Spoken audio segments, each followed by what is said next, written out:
রাত্রিরে কাজ করতে করতে বিছানা নেই বলে মাটিতে শুয়ে পড়ছে, এটা ডাক্তাররা ছাড়া আর কেউ কিন্তু করে না। সেটা হচ্ছে আমি পাশ করার 25 বছর পরে।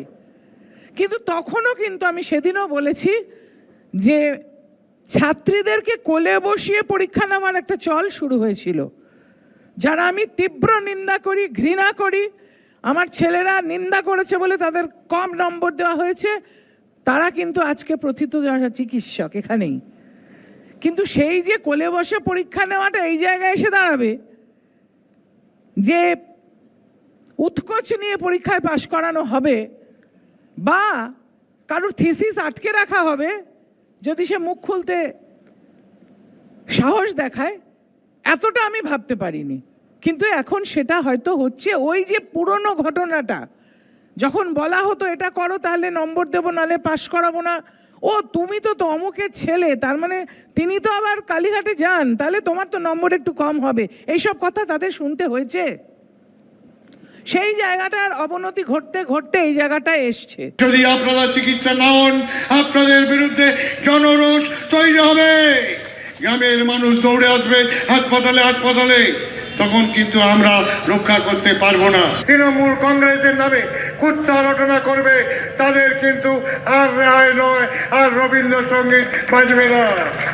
এবার আপনাদের বুঝে নিতে হবে। আমরা বলেছিলাম বদলা নয় বদল চাই, এরা অনেক বেড়ে গেছে। এরা চতুর্দিকে মিথ্যা অপপ্রচার করছে। জন্ম থেকে মৃত্যু পর্যন্ত মানুষের যে পরিষেবা দেয়, এরা মানুষকে ভুল বুঝিয়ে বলছে আমরা 100 দিনের টাকা চাই না, আমরা কন্যাশ্রী চাই না, আমরা 1000 টাকা লক্ষ্মীর ভান্ডার চাই না, আমরা দুর্গাপুজোর টাকা চাই না। হিম্মত আছে তাদেরকে নিয়ে মিছিল করে দেখাও কটা লোক বলছে আমরা সরকারি সাহায্য চাই না, তাহলে জানতে পারবো তোমরা বাপের বেটা। তৃণমূল কংগ্রেস কর্মীরা যখন নিজের বিবেককে জানান, বাংলাকে রক্ষা করুন, মমতা বন্দ্যোপাধ্যায়ের পাশে দাঁড়ান, দিল্লির সংসদে আমরা আছি। আর তৃণমূল কংগ্রেস কর্মীদের ফোঁস করতে হবে বন্ধ, ফোঁস করুন, যেখানে ওরা যাবে ফোঁস করে দিন। জনরোষ হবে যদি হাসপাতালে রোগী মারা যায়, ডাক্তাররা যদি ডাক্তারি না করে অবরোধের নাম করে বাড়ি চলে যায়, যদি বয়ফ্রেন্ড নিয়ে ঘুরতে যায়, তাহলে তো অটোমেটিক হবে।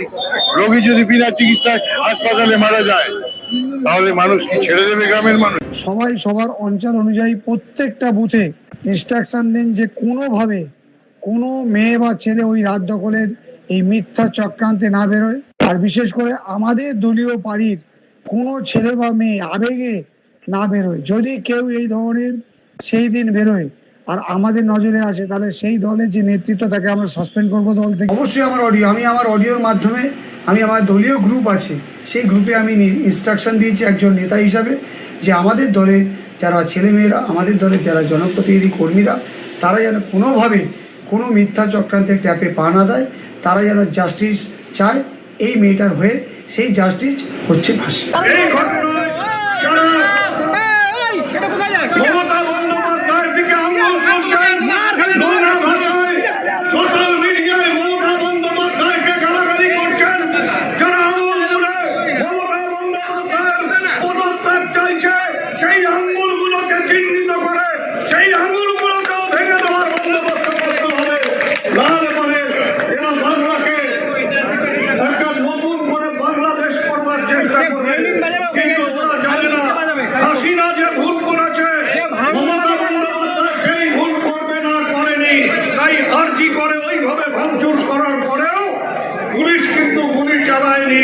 পুলিশ এখানে বাংলাদেশ করতে দেবে না, সরকার এখানে বাংলাদেশ করতে দেবে না।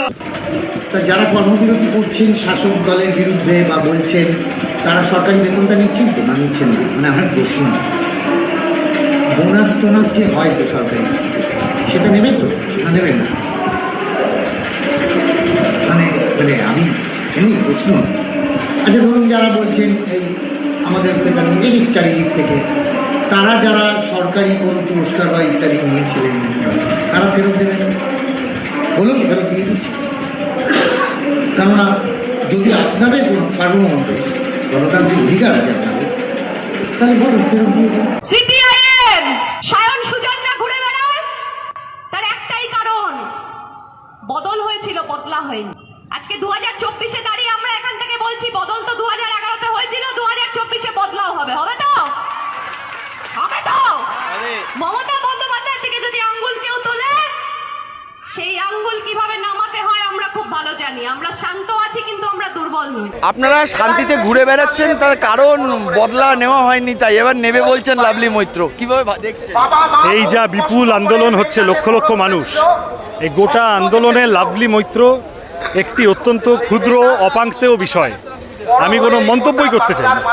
সায়ন, আমি শুনলাম একটা মামলা করেছে, সায়ন উকিল, সায়নই একাই বুঝে নেবে। এর মধ্যে লাভলি মৈত্রকে বাড়তি গুরুত্ব দেওয়ার কোনো কারণ আমরা দেখি না। শুধু লাভলি মৈত্র নয়, এমপি, এমএলএ বা উদয়ন গুহ এরা প্রত্যেকেই না খুব আক্রমণাত্মক মন্তব্য করছেন। কেন বলুন তো? বলছেন আর ঝাড়কাচ্ছেন তো। মমতা ব্যানার্জি বললেন ফোস, তারপরের দিন বললেন আমি ওটা বলতে চাইনি। কাকলি ঘোষ দস্তিদার কি একটা আজে বাজে কথা বললো।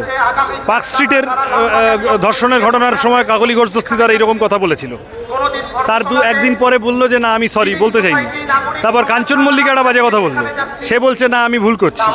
লাভলি মৈত্রকেও ক্ষমা চাইতে হবে দু একদিনের মধ্যেই। দেখো না, তৃণমূলকে মানুষ ভয় পাচ্ছে না। এরা এখন যা বলছে এ হলো মরণকালে পিপিলিকার পাখা ওরে মরিবার তালে, বাংলায় প্রবাদ আছে, সেই ফড়ফড়ানি হচ্ছে, কেউ পাত্তা দিচ্ছে না। সিবিআইয়ের যে ট্র্যাক রেকর্ড, নারদা, সারদা, বকটুই বা শিক্ষা দুর্নীতি, আশা করছেন সুবিচার পাবেন? সুবিচার পেতেই হবে। সারদা নারদার মতো এইটাও যেন মাঝপথে ডিরেল্ড না হয়ে যায় মানুষের এই বিপুল আন্দোলন। এবং আজকে 24-25 দিনের মাথায় মানুষ তো নামছে রাস্তায়, লক্ষ লক্ষ মানুষ রাস্তায় নামছে। আজকে বামফ্রন্টের মিছিলটা তো বিপুল বড় মিছিল হয়েছে। তাহলে এত মানুষ নামছেন, তার তো একটা সম্মিলিত জোর আছে। সিবিআই এর ওপর চাপ থাকবে। সিবিআই যদি মোদির কথা শুনে মমতা ব্যানার্জির অপরাধীদের হালকা দিতেও চায়, মানুষ সিবিআইকে দিয়ে ঘাড়ে ধরে বিচার আদায় করে আনবে। যেটা গণ আন্দোলন, এই গণ আন্দোলনকে ম্যাডাম বেশি চোখ রাঙাবেন না। এই গণ আন্দোলনের সামনে অনেক বড় থেকে বড় নেতা নেত্রী তারা ফিকে হয়ে গেছে। গদি কিছু সময়ের জন্য থাকে, পথ কিছু সময়ের জন্য থাকে, খুব বেশি দিনের জন্য থাকে না। কিন্তু যা করবেন একটু ভাবনা চিন্তা করে করবেন, কারণ ভবিষ্যতে এর জবাব কিন্তু মানুষকে দিতে হবে। গতকাল সোনারপুর দক্ষিণের বিধায়ক লাভলি মৈত্র, তিনি তৃণমূলের বিক্ষোভ মঞ্চ থেকে নাম করে সুজন চক্রবর্তী, সায়ন ব্যানার্জি 2011 সালে বদল হয়েছে, 2024-এর মধ্যে বদলাও হবে। এ তো সোজা ক্রিমিনাল ইন্টিমিডেশন, সরাসরি ক্রিমিনালি থ্রেট। উনি প্রভোক করছেন, প্ররোচনামূলক বক্তব্য দিচ্ছেন, ইনস্টিগেট করছেন সামনে যারা বসে আছে।